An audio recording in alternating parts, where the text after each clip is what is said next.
Welcome to your deep dive into the world of TikTok. So you've sent over a really interesting miss of sources, and honestly, I'm really curious to see what we uncover. We all know TikTok for its, catchy dances and funny videos, but today we're going to explore whether its lighthearted surface hides a darker reality. Yeah, what's fascinating to me is how TikTok's design seems to tap into some really fundamental aspects of human psychology. Oh, tell me more about that. Well, think about the endless scroll. You start watching one video, then another and another, and it's designed to keep you hooked. And the sources you've shared suggest this is no accident.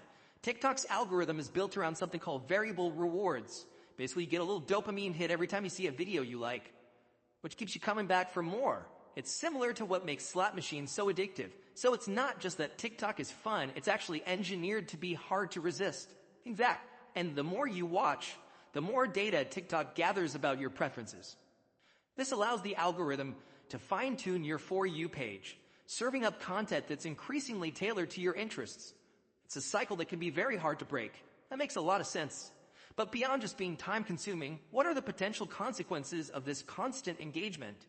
The sources mention some pretty serious long-term effects. Right. Studies suggest excessive TikTok use, especially among young people, can lead to reduced attention spans, impaired memory, and even increased anxiety and depression. It's like anything else. Too much of a good thing could be bad for you. That's concerning. The sources also shared some personal stories of people who quit TikTok and experienced significant improvements in their mental health and proactivity. Some even reported gaining back hours of their day. Yes, those accounts are powerful because they highlight the very real impact TikTok can have on our lives. Imagine feeling like you've regained control of your time and attention. It makes you wonder how many of us are truly making conscious choices about how we spend our time online versus being subtly manipulated by these addictive algorithms. Now that we understand the potentially addictive nature of TikTok, let's shift our focus to another concerning aspect, the rise of dangerous challenges. This is where things get really interesting. TikTok is famous for its viral trends, but some of these challenges have real-world consequences. The Fire Challenge and the Skull Breaker Challenge come to mind. The sources described how these seemingly harmless online trends resulted in serious injuries, even fatalities. It's hard to believe people would risk their safety for internet fame. It speaks to the powerful allure of clout chasing, a term that describes the pursuit of online fame and attention, often at any cost. The sources also mentioned performance crimes, which I found fascinating. Could you explain what that term means? Performance crimes are acts that are committed specifically for the purpose of being recorded and shared on social media. It's like the act itself becomes secondary to the online attention it generates. It's almost like a distorted reality where the lines between the online and offline worlds become blurred. Exactly. And a prime example of this is the Kia Challenge, which is highlighted in the sources you provided. Yes, this challenge showed people how to exploit a vulnerability in certain Hyundai and Kia models, and it led to a surge in car thefts across the U.S. The sources cited some alarming statistics, at least 14 crashes and 8 fatalities linked to this challenge. That's not to mention the impact on law enforcement and the rise in juvenile crime associated with it. The Kia Challenge is a stark reminder of how a seemingly harmless trend on TikTok can have a ripple effect with serious real-world consequences. It's disturbing to think something designed for entertainment could lead to such a negative outcome. But TikTok claims to be taking steps to combat these dangerous challenges. They've implemented content moderation using a combination of artificial intelligence and human moderators. They're also working on platform controls to limit the spread of harmful content. But is it enough? Do the sources suggest these efforts are truly effective? While TikTok is making efforts, the sources suggest it's a constant uphill battle. Users often find ways to circumvent the rules, highlighting the challenges of moderating content on such a massive scale. It seems like a game of whack-a-mole. So, it's clear that the well-known cases like the Kia Challenge are only the tip of the iceberg. The sources also mentioned lesser-known instances of clout chasing gone wrong. The story of Acton Bacon, who tragically fell to his death while planking on a building for social media, really struck me. That's a tragic example of the risks people are willing to take for online validation. And then there's the case of Mona Lisa Perez, who accidentally shot and killed her boyfriend during a YouTube stunt gone wrong. These stories, while less widely publicized, are equally important because they highlight the range of dangers associated with this pursuit of online fame. It seems like the desire for clout can lead to some pretty reckless behavior with devastating consequences. And it's not just about physical harm. The sources also discuss the mental and emotional toll of clout chasing. The constant pressure to present a perfect online persona, the anxiety of seeking validation, and the fear of missing out can all contribute to feelings of inadequacy and depression. It's a stark reminder that the pursuit of online fame can come at a high cost. We've covered a lot of ground already. The addictive nature of TikTok, the dangers of viral challenges, and the wider phenomenon of clout chasing. Well, there's one more piece of this puzzle we need to explore: the dark side of constant content consumption. We talked about getting sucked into, like the TikTok vortex, but let's unpack how this constant stream of content actually affects our minds. You hear people joke about falling into a TikTok rabbit hole or going on a death scroll, but the sources you've shared suggest these aren't just harmless expressions. Exactly. The sources highlight how this endless scrolling can lead to increased anxiety, depression, and even a distorted view of reality. It's like we're constantly bombarded with curated versions of other people's lives, leading to comparisons and feelings of inadequacy. The sources also talk about how this constant exposure to idealized content can warp our perception of beauty, success, and even happiness. It's easy to forget that what we see on TikTok is often a highly edited and filtered version of reality. This can create unrealistic expectations and contribute to, negative self-image, especially among young people who are still developing their sense of self. It's like we're chasing after a fleeting and unattainable ideal, and the more we consume, the more dissatisfied we become. And the worst part is, we often do it unconsciously. We reach for our phones out of habit, seeking a quick dopamine hit without even realizing the toll it's taking on our mental well-being.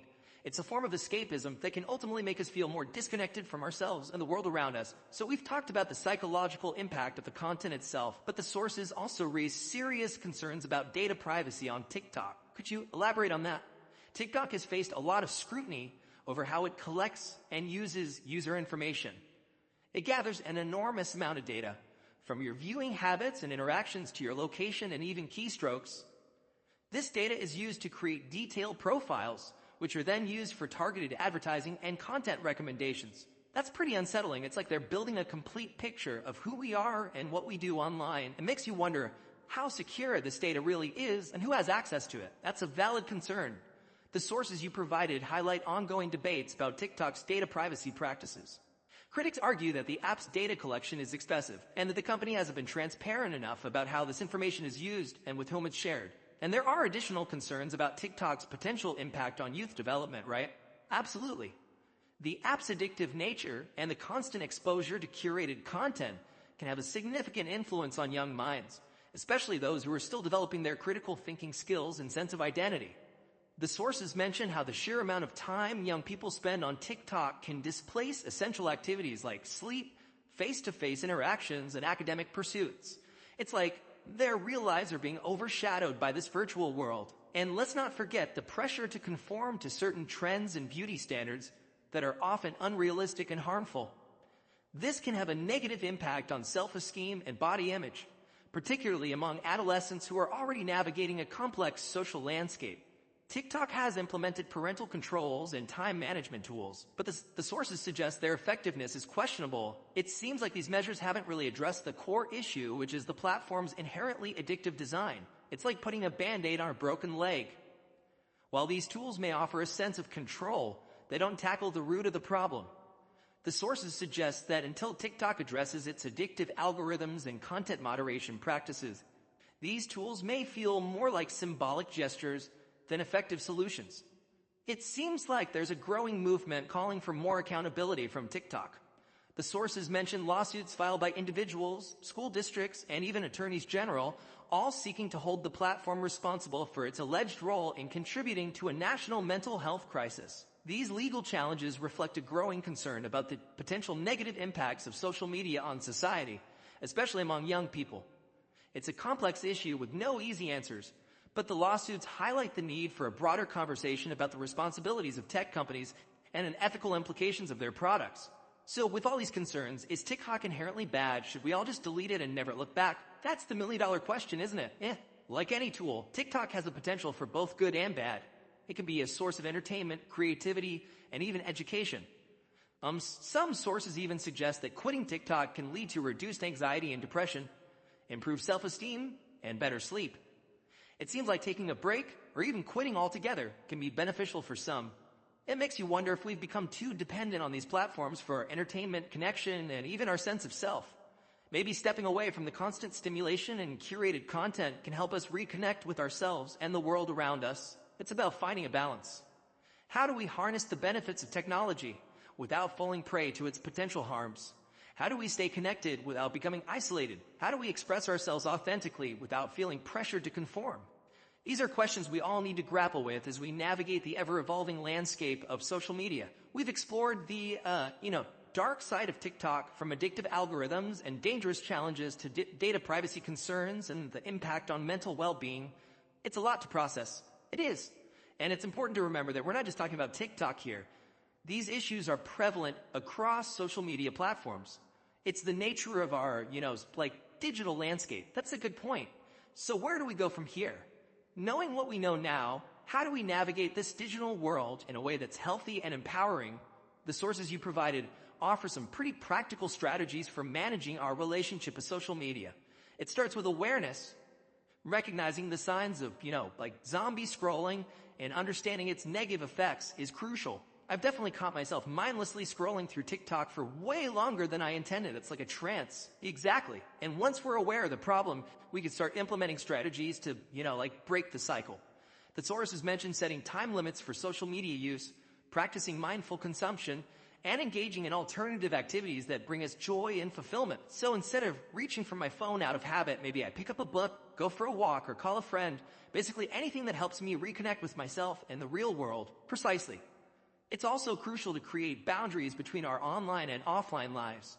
Putting our phones away during meals, designating tech-free zones in our homes, and prioritizing face-to-face interactions are all valuable steps toward reclaiming our time and attention. It's like we need to retrain our brains to find satisfaction and connection in the real world rather than relying on those fleeting dopamine hits from social media. It's about rediscovering the simple joys of being present in the moment, engaging in meaningful conversations, pursuing our passions, and connecting with nature. These are the activities that nourish our souls and bring lasting fulfillment. It's ironic that in our quest for connection online, we may actually be disconnecting from ourselves and the people around us. It's a paradox of the digital age. But by becoming aware of these patterns and making conscious choices, we can reclaim our agency and shape our digital experiences in a way that serves our well-being. So as we wrap up this deep dive into the dark side of TikTok, it's clear that this platform, like all social media, presents both opportunities and challenges. It's a tool that can be used for good or for ill, depending on how we choose to engage with it. The key takeaway is to approach these platforms with awareness, critical thinking, and a healthy dose of skepticism. We need to be mindful of how we use them, set boundaries, and prioritize our well-being over the allure of likes, views, and online validation. And perhaps the most important question to ask ourselves is this platform serving me, or am I serving it? If the answer is the latter, it might be time to reevaluate our relationship with TikTok and consider making some changes. We hope this deep dive has given you a new perspective on TikTok and empowered you to make more informed choices about your social media usage. Remember, you have the power to shape your online experience and protect your well-being. By understanding the risks and taking proactive steps, you can harness the benefits of these platforms while minimizing the potential harms. Thank you for joining us on this journey into the complex and often contradictory world of TikTok. Until next time, keep questioning, keep exploring, and keep diving deep.